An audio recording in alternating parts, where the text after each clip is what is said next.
तो हुण गल करते हैं 2022 ਦੀਆਂ विधान सभा चोणां दी, जिस दे लई हर किसी ने तैयारी शुरू कर दी है। पर इस सब दे विचाले 2022 च पुराने फॉर्मूले ते बीजेपी लड़न दे मूड दे विच नहीं है। बीजेपी ने फिर तो 50% सीटां ते लड़न दा दावा ठोकिया है। न्यूज़ 18 ते बोले बीजेपी आगू मदन मोहन मित्तल कि 2022 च 59 सीटां ते चोण लड़ेगी बीजेपी। अकाली दल नूं मनना होवेगा, असीं पिछे नहीं हटांगे।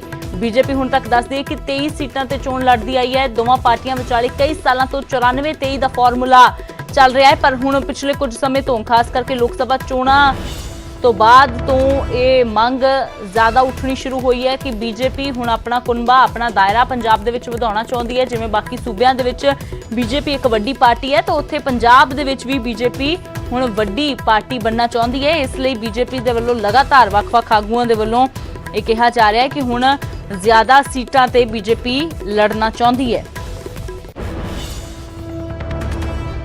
बड़ा क्लीयर असीं कर चुके हैं मैनी टाइम्स, और साडी पार्टी का स्टैंड है कि असीं 59 सीटां लड़ांगे, और इस गल दे उत्ते असीं बहुत बार कह चुके हैं और we are firm on that. लेकिन मनाओगे किवें अकाली दल नूं 59 मंदे हैगा कोई सी बात किस आधार ते 59 सीटां दी मंग जिहड़ी ओह कीती जा रही है? साडा आधार बढ़िया है, और वैसे भी अकाली दल नूं भी साडे ज़्यादा सीट कैंडीडेट खड़े करने का लाभ होएगा, क्योंकि जिस ढंग दे नाल अकाली दल का जो झगड़े रगड़े ग्रुप बहुत बन गए, सारा कुछ हो रहा है, ਉਹਦੇ 'ਚ ਉਸ आधार ਨੂੰ मजबूत करने वास्ते साडा मजबूत होना बहुत जरूरी है।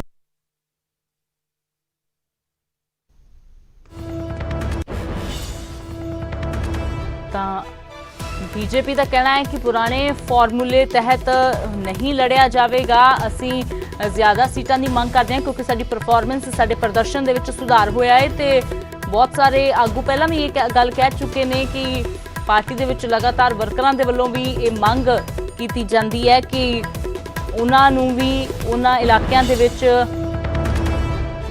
लड़न का मौका दिता जाए जिथे बीजेपी का चंगा आधार है, पर बीजेपी नूं कदे लड़न का उत्थे मौका नहीं मिलिया। माइनॉरिटीज़ की गल होवे तां होर बीजेपी के वर्कर होण तो समय समय से ये मंग बीजेपी के वल्लों उठती रही है। दसदी है कि 2022 दियां चोणां नूं लैके हुण तो ही ये सियासी जोड़ तोड़ शुरू हो गए ने। तो 117 सीटां पंजाब विधान सभा दियां हुण तक फॉर्मूला सी 94 सीटां उनदे विचों अकाली दल दे कोल हुंदियां सी, 23 सीटां बीजेपी दे कोल। लोक सभा दे विच 13 सीटां चों 10 सीटां अकाली दल दे कोल ते महज 3 सीटां बीजेपी दे कोल। पर हुण बीजेपी ये बार बार कह रही है कि पुराने फॉर्मूले तहत नहीं लड़िया जाएगा। 50% सीटां दा दावा बीजेपी कर रही है। तां 117 दे विचों हुण बीजेपी दा कहना है कि असीं 50% सीटां ते लड़ांगे। 94-23 दा फॉर्मूला हुण नहीं चलेगा। हालांकि अकाली दल लगातार कह रहा है कि ना ये फॉर्मूला बदलिया जाने की पहला कोई संभावना सी, ना ही ये फॉर्मूला आगे बदलिया जाएगा। पर बीजेपी ये कह रही है कि लगातार आगुआं दे वल्लों जिस तरह दी गल्लां कहियां जा रही ने उस ते फैसला हाईकमान दे वल्लों लिया जाएगा। तो हाईकमान जाहिर जी गल है कि इन्हां आगुआं दी गल ते गौर जरूर करेगी।